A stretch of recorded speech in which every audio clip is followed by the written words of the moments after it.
وسندنا وحبيبنا وشفيعنا ومولانا محمدا عبده ورسوله. قال الله تبارك وتعالى في القرآن المجيد والفرقان الحميد: أعوذ بالله من الشيطان الرجيم. بسم الله الرحمن الرحيم. أفحسبتم أنما خلقناكم عبثا وأنكم إلينا لا ترجعون. وقال تعالى في مقام آخر: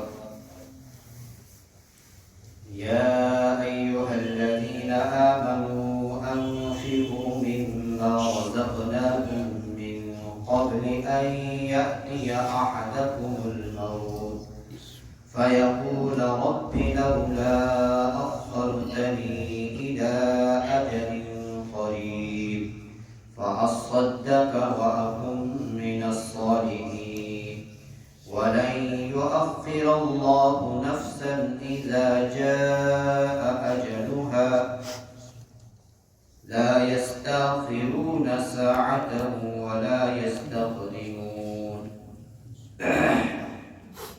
صدق الله العظيم وصدق رسوله النبي الكريم ونحن على ذلك من الشاهدين والشاكرين والحمد لله رب العالمين. درود پاک پڑھیں. اللهم صل على محمد وعلى آل محمد كما صليت على إبراهيم وعلى آل إبراهيم إنك حميد مجيد. اللهم بارك على محمد وعلى آل محمد كما باركت على إبراهيم وعلى آل إبراهيم إنك حميد مجيد. اللهم صل على محمد وعلى آل محمد كما صليت على إبراهيم وعلى آل إبراهيم إنك حميد مجيد. اللهم بارك على محمد وعلى آل محمد كما باركت على إبراهيم وعلى آل إبراهيم إنك حميد مجيد. اللهم صل على محمد وعلى آل محمد كما صليت على إبراهيم وعلى آل إبراهيم إنك حميد مجيد. اللهم بارك على محمد وعلى آل محمد كما باركت على إبراهيم وعلى آل إبراهيم إنك حميد مجيد. يا رب صل وسلم دائما أبدا على حبيبك خير الخلق كلهم. محترم حضرات، میرے ایمانی بھائیوں، اللہ رب العزت کا بے حد فضل کرم احسان ہوا جس اللہ رب العزت نے ہم سب کو دنیا کے مشاغل سے نکال کر اپنے محترم گھر میں آنے کی توفیق عطا فرمائی. مزید کرم ہوا تھوڑی دیر کچھ کہنے اور سننے کی توفیق عطا فرمائی.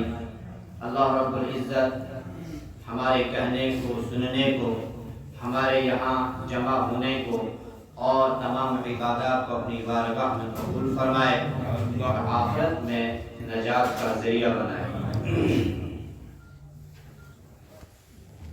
قرآن کریم کی جو آیت مبارکہ آپ حضرات کے سامنے تلاوت کی،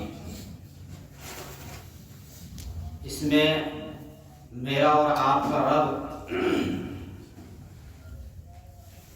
انسان کو اس طرف متوجہ کرنا چاہ رہا ہے کہ اے انسان، میں نے تجھے دنیا میں بھیج دیا. کیوں بھیجا؟ تیرا مقصد حیات کیا ہے؟ کیا مجھے تیری کوئی ضرورت تھی یا کوئی حاجت تھی؟ نہیں، ایسا نہیں ہے. قرآن کریم میں بہت سارے مقامات پر اللہ رب العزت نے اس کی بھی وضاحت فرمائی کہ انسان کو ایک مقصد کے تحت اللہ رب العزت نے پیدا فرما کر اس دنیا کے اندر بھیجا۔ وہ مقصد ہم بارہا سنتے رہتے ہیں، بارہا ہم پڑھتے رہتے ہیں، نظروں سے گزرتا ہے، لیکن وہ خالی ہماری زبانوں تک محدود ہے۔ ہم نے اس کے اوپر کبھی غور و فکر کرنے کی، اس کے اوپر تدبر کرنے کی، اس کے اوپر سوچنے کی کبھی زحمت نہیں فرمائی۔ اگر فرمائی ہوتی تو آج کے دور میں جو اسلامی معاشرہ ہے یہ اتنا بگڑتا نہیں۔ خاص کر کے ہر ایک قوم کے اندر جو قیمتی سرمایہ ہوتا ہے، وہ چاہے وہ کوئی سی بھی قوم ہو، کسی بھی مذہب کو ماننے والی ہو یا کسی بھی پیغمبر کو ماننے والی ہو، لیکن قوم کا جو اجتماعی سرمایہ ہے اور جو قیمتی سرمایہ ہے وہ نوجوان نسل ہے۔ یہ جو نوجوان ہے، تاریخ کی کتابوں کے اندر لکھا ہے، تاریخ گواہ ہے اس بات پر کہ جب بھی دنیا کے اندر کوئی بھی بڑا انقلاب آیا وہ نوجوانوں کی محنت سے آیا۔ لیکن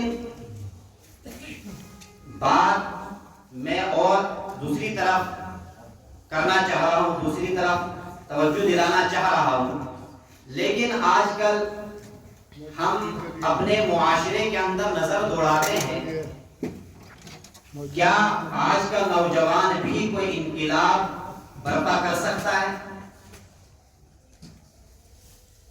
ہر ایک محلے کے اندر، ہر ایک گلی کے اندر، ہر ایک علاقے کے اندر، ہر ایک ڈسٹرکٹ کے اندر، ہر ایک ریاست کے اندر نوجوانوں کو ہم دیکھتے ہیں، ہم سبھی حضرات مشاہدہ کرتے ہیں۔ کیا آج کا نوجوان بھی ویسا انقلاب جو انقلاب آج سے پہلے چاہے وہ کوئی بھی قوم ہو برپا کیا، کیا آج کا نوجوان بھی ویسا انقلاب برپا کر سکتا ہے؟ جواب ہوگا نہیں۔ کیوں؟ باطل سمجھتا ہے، باطل جو اس وقت محنت کر رہا ہے وہ کسی ہتھیار کی، کسی بڑے اوزار کی اس کو ضرورت نہیں۔ باطل اس وقت ایمان والے گھروں میں جو نوجوان ہیں ان کے ذہن کے اوپر، ان کے دماغ کے اوپر، ان کے دلوں کے اوپر محنت کر رہا، ان کو کمزور کر رہا۔ جسم تو ہمیں بڑا تندرست نظر آئے گا، لیکن ذہنی اعتبار سے آج کا مسلمانوں کا نوجوان کمزور ہو چکا ہے۔ اللہ رب العزت نے غزوہ بدر کا واقعہ ہم بارہا سنتے رہتے ہیں کہ ایک طرف 313 لیکن دوسری طرف جم غفیر فتح کیسے ہوئی؟ پتہ چلا وہاں پر روحانی طاقت کا استعمال ہوا۔ لیکن آج کل کا جو نوجوان ہے، خاص کر کے وہ نوجوان جو اپنے آپ کو مسلمان کہہ رہا ہے، روحانی طاقتوں سے خالی ہو چکا ہے۔ روح ہمارا مردہ ہو چکی ہے، اندرون ہمارا ختم ہو چکا ہے۔ ذہن کے اندر اگر انسان سوچتا، وہ ذہن آج باطل کی سوچوں میں لگا ہوا ہے۔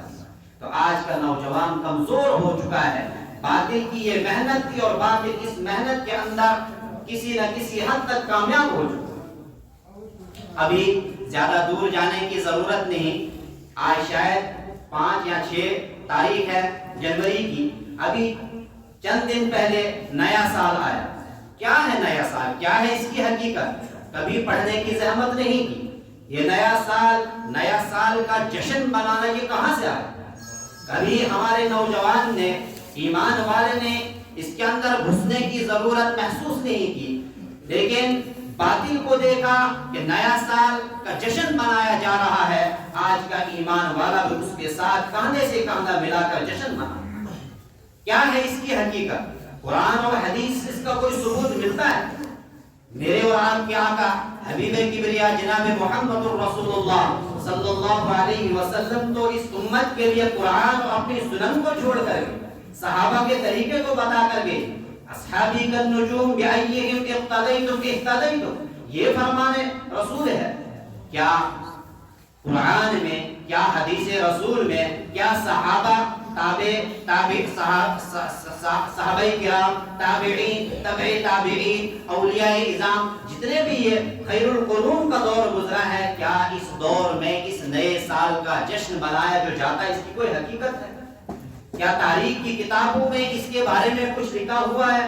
نہیں لکھا ہے۔ لیکن آج کا نوجوان، آج کا مسلمان باطل کو دیکھ رہا ہے، خود بھی اسی رنگ کے اندر اپنے آپ کو رنگ رہا، بہہ رہا۔ باطل تو چاہتا بھی یہی ہے، لیکن اللہ رب العزت نے اس انسان کو بے مقصد پیدا نہیں کیا۔ افحسبتم انما خلقناکم عبثا، اللہ رب العزت بتا رہے ہیں افحسبتم، سوالیہ انداز میں یہاں پر کہا جا رہا ہے افحسبتم، کیا تم نے گمان کر رکھا ہے؟ افحسبتم انما خلقناکم عبثا، کہ ہم نے تم کو عبث پیدا کیا، بیکار پیدا کیا، کہ دنیا کے اندر جاؤ، لہو لعب کرو، کھیل تماشا کرو، کھاؤ پیو اور خوب دولت جمع کرو اور مر کر فنا ہو جاؤ، اور یہاں اس کے بعد کوئی حساب و کتاب نہیں ہوگا؟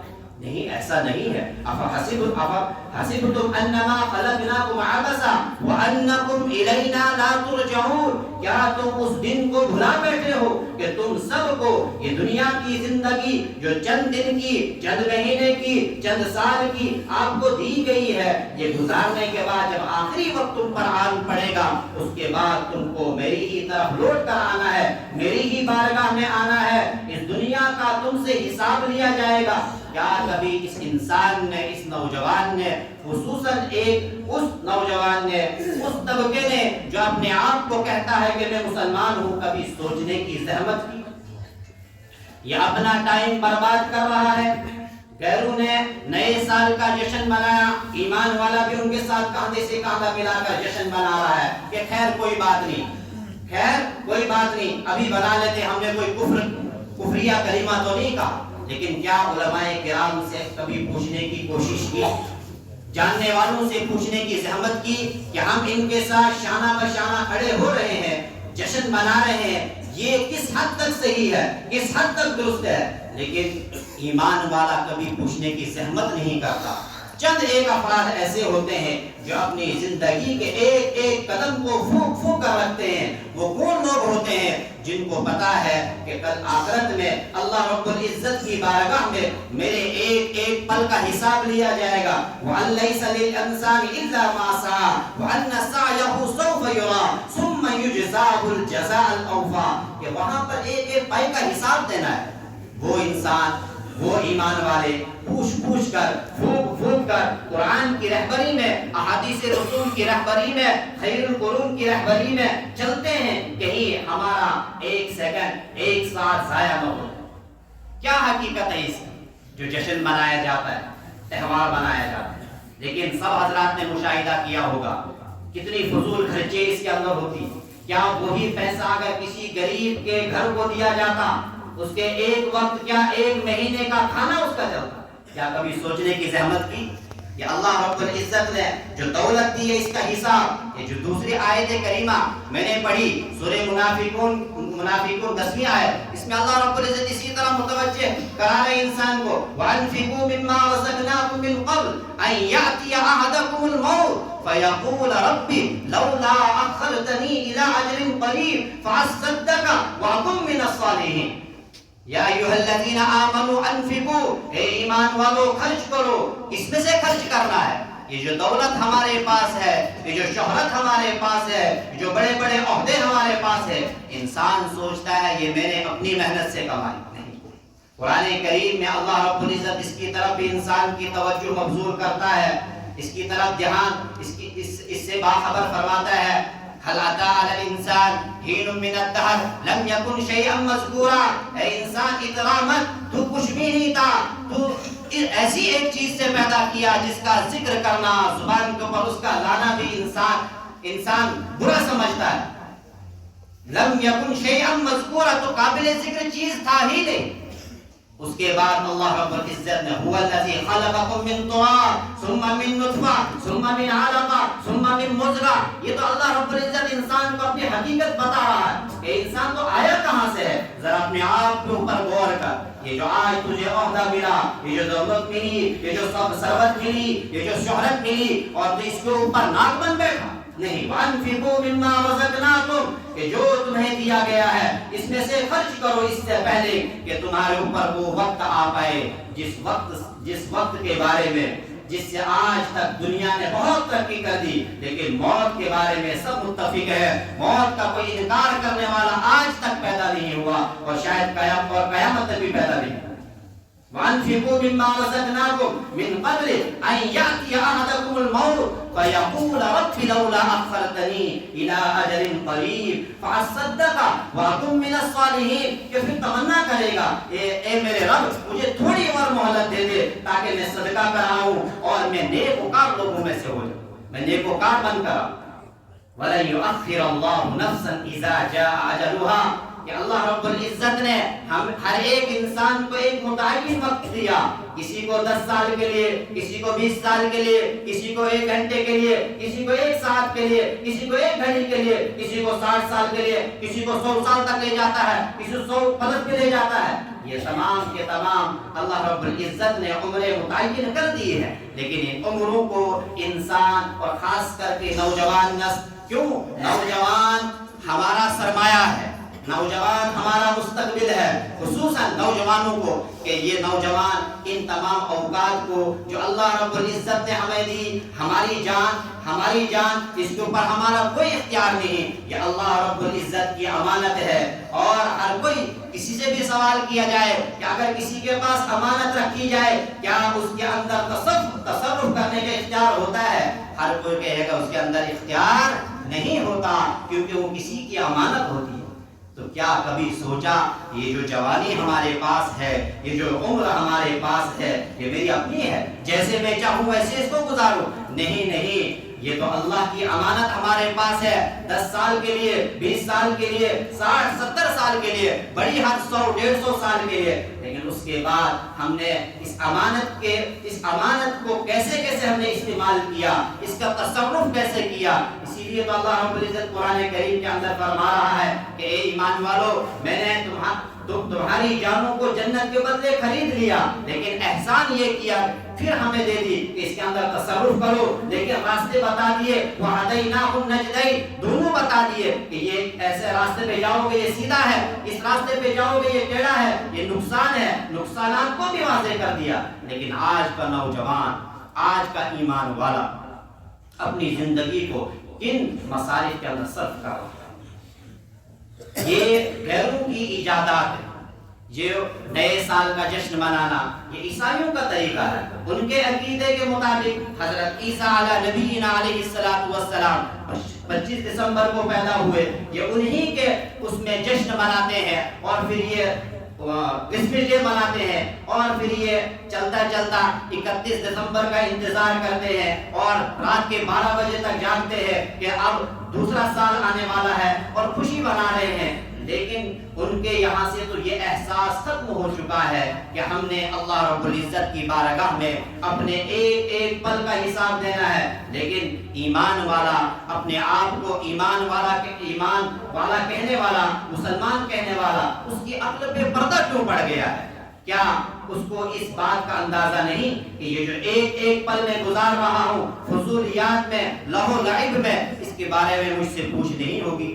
ایک تو ہوا اپنی زندگی کے اوقات کو فضولیات میں گزار رہا ہے، دوسرا کہ ان تمام چیزوں کے ارینجمنٹ کے لیے، ان تمام چیزوں کو کرنے کے لیے دولت کو کس طرح اڑایا جاتا ہے. جو دولت اللہ رب العزت نے دی اور مصارف بتا دیے کہ یہ جو دولت آپ کو عطا ہوئی، اگر اللہ نے دولت مند بنایا، ثروت والا بنایا، اچھا لباس، اچھی گاڑی، اچھا کھانا، دنیا کی تمام سہولیات کو انسان اپنا سکتا ہے، اس میں کوئی حرج نہیں. لیکن فضولیات کے اندر، لہو لعب کے اندر، اور ایسی چیزوں کے اندر جن چیزوں کے بارے میں اسلام نے کہا یہ حرام ہے، ان کے اندر اپنی دولت کو برباد کر رہا ہے. کیا میرا رب اس کے بارے میں سوال نہیں کرے گا؟ ضرور سوال ہوگا. اور پھر یہ دولت مند پھر یہ جس نے اپنے اوقات کو، چاہے جان کو، چاہے اپنی دولت کو، یہ تمام کی تمام چیزیں ہمارے پاس امانتیں ہیں جو بھی اللہ رب العزت نے عطا فرمائی ہیں، ان تمام کے بارے میں حساب ہوگا،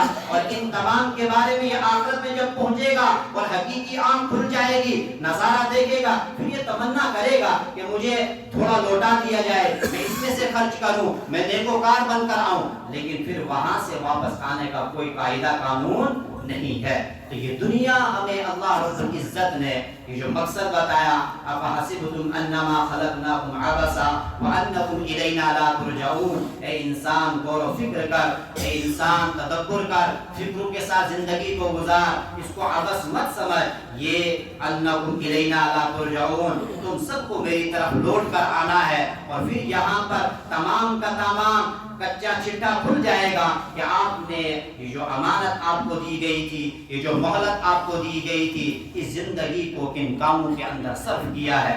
اللہ کے حبیب صلی اللہ علیہ وسلم نے فرمایا، من حسن اسلام المرء ترکہ ما لا یعنی، کہ اسلام کی خوبیوں میں سے ایک خوبی یہ بھی ہے کہ لا یعنی باتوں سے اپنے آپ کو انسان بچائے۔ تو یہ تمام جو تہوار ہیں، یا چاہے وہ ہیپی نیو ایئر کا تہوار ہو، ویلنٹائن ڈے ہو، فادرز ڈے ہو، مدرز ڈے ہو، ٹیچرز ڈے ہو، یہ تو غیروں کے طریقے ہیں، اور غیروں کے طریقے کیونکہ غیروں کے اندر تمام تہذیب اور تمدن کا فقدان ہو چکا ہے، ان کے یہاں والد کی کوئی اہمیت نہیں، ان کو پتہ، ان کا حسب اور نسب ہی باقی نہیں رہا ہے، ان کو پتہ ہی نہیں، اس لیے وہ مدرز ڈے، فادرز ڈے وغیرہ وغیرہ جو ڈے مناتے ہیں، یہ تو غیروں کی ترتیب ہے، لیکن یہ ایمان والا، یہ قرآن کو ماننے والا، یہ نبی آخر الزمان جناب محمد رسول اللہ صلی اللہ علیہ وسلم کو ماننے والی امت، یہ کہاں بہہ کر ان کے پیچھے؟ اسلام نے تو پورے قوانین بتا دیے کہ باپ کے اولاد کے اوپر کیا حقوق ہے، اور اولاد کے والدین کے بچوں کے اوپر کیا حقوق ہے، بچوں کے والدین کے اوپر کیا حقوق ہے، استاذ کا کیا مقام ہے، یہ تمام جو ڈے بنائے جاتے ہیں، یہ تو قرآن نے، سنت رسول نے، شریعت نے بتا دیا، طریقہ بتا دیا کہ ایک مقام ہے، اور جہاں پر بھی والدین کی بات آتی ہے، اللہ رب العزت نے اپنے حق کے ساتھ والدین کے حق بتایا، اپنی تکریم کے ساتھ ان کو بتایا، وَقَضَىٰ رَبُّكَ أَلَّا تَعْبُدُوا إِلَّا إِيَّاهُ وَبِالْوَالِدَيْنِ إِحْسَانًا إِمَّا يَبْلُغَنَّ عِندَكَ الْكِبَرَ أَحَدُهُمَا أَوْ كِلَاهُمَا فَلَا تَقُل لَّهُمَا أُفٍّ، کہ ان کو اف تک بھی مت کہو۔ یہ تو ان کے یہاں ایک دن ہوتا ہے، باپ بوڑھا ہوا اس کو اولڈ ہوم میں بھیج دیتے ہیں، بچہ پیدا ہوا اس کو اور کسی کے حوالے کر دیتے ہیں، ان کے یہاں تو کوئی تہذیب اور تمدن ہے ہی نہیں، کوئی سسٹم ہے ہی نہیں، یہ اس سسٹم کو لوگوں کو دکھانے کے لیے یہ کرتے ہیں کہ ہم بچوں کی بھی دیکھ بھال کرنے والے ہیں، ہم اپنے باپ کی بھی دیکھ بھال کرنے والے ہیں، ہم اپنی ماں کی بھی دیکھ بھال کرنے والے ہیں، ہم اپنے ٹیچر کا بھی ادب احترام کرنے والے ہیں، لیکن ان کی جو نجی زندگی ہے اس کے اندر ان تمام چیزوں کا فقدان ہے، ان کے اندر ان تمام چیزوں کی کوئی اہمیت نہیں، یہ تو ایک دکھلاوا ہے، لیکن اسلام دکھلاوا نہیں ہے۔ اسلام کے اندر ان تمام چیزوں کے بارے میں نبی کریم صلی اللہ علیہ وسلم نے وضاحت فرما دی ہے کہ اگر تھوڑی بھی کمی بیشی ہوگی، کلکم راعٍ وکلکم مسئول عن رعیتہ، کہ تم میں سے ہر ایک ذمہ دار ہے، ہر ایک نگراں ہے، ہر ایک اپنی نگرانی کے بارے میں سوال ہوگا، پوچھ ہوگی، باپ ہے تو بیٹے کے بارے میں پوچھا جائے گا، اگر وہ بیٹی کے بارے میں پوچھا جائے گا، ان تمام چیزوں کے بارے میں سوچنا ہے، غور و فکر کرنا ہے، لیکن ایمان والا غیروں کے طریقے کو اپناتا جا رہا ہے، اور یہاں تک نوبت پہنچ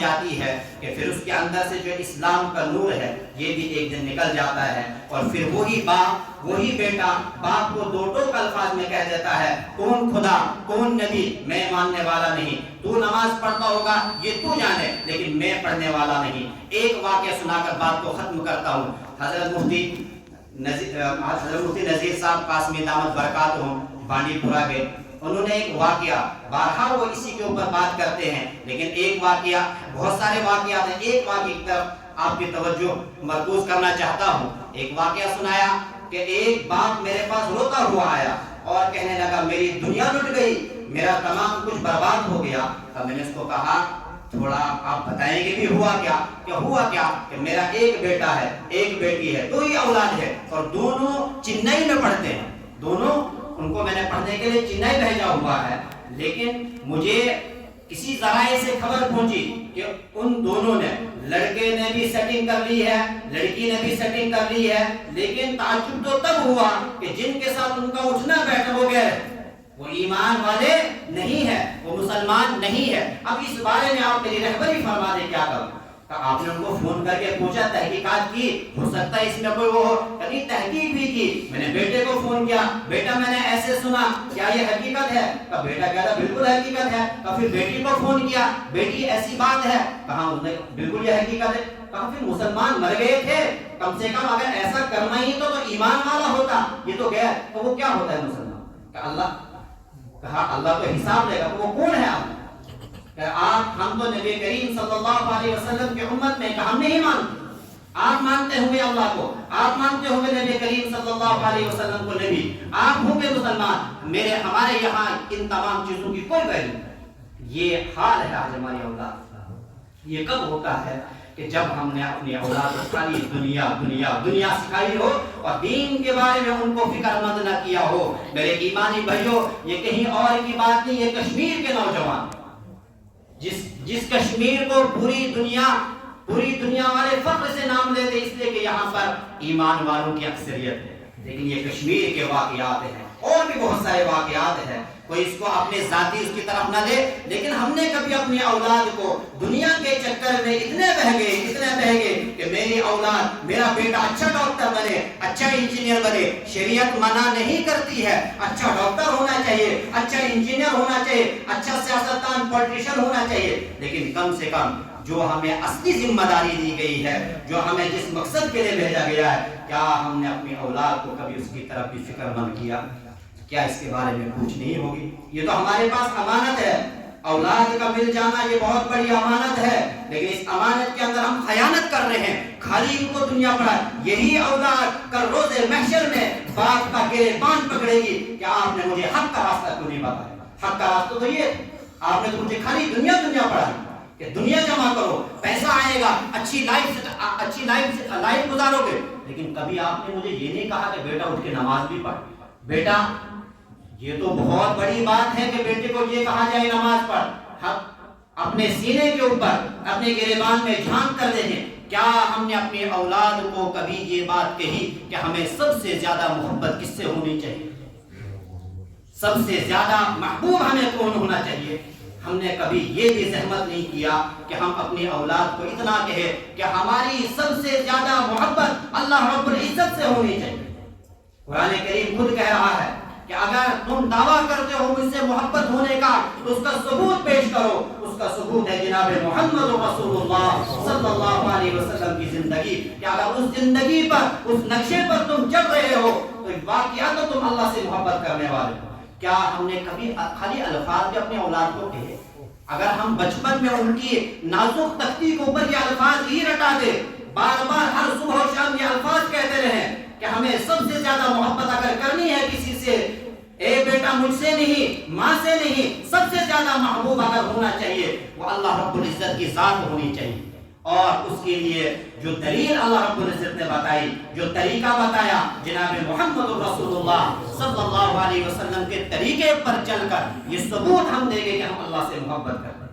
کیا کبھی ہم نے اپنی جو نوجوان نسل ہے، نوجوان بچے ہیں، ان بچوں کو یہ الفاظ دہرانے چاہیے، صبح و شام بتانا چاہیے، لیکن ہم کیا کہتے ہیں؟ بیٹا جلدی سو، صبح اٹھنا، صبح سکول جانا۔ ان باتوں کی فکر کرنے کی ضرورت ہے، ورنہ ہماری جو نوجوان نسل ہے، ہمارا جو مستقبل ہے، ہم تو اس امید پر قبر میں رکھ دیے جائیں گے، اس امید پر آخری سانسیں لیں گے کہ ہماری اولاد ہمارے لیے صدقہ جاریہ ہے، کہیں وہ مرتد نہ ہو جائے، اور پھر اللہ رب العزت کے یہاں ہم سے ہر ایک سے سوال کیا جائے گا، ہر ایک سے جواب مانگا جائے گا، اور دکھ تو تب ہوگا جب وہ اولاد ہی گریبان پکڑے گی۔ اللہ رب العزت کہنے سننے سے زیادہ عمل کرنے کی توفیق عطا فرمائے۔ وما علینا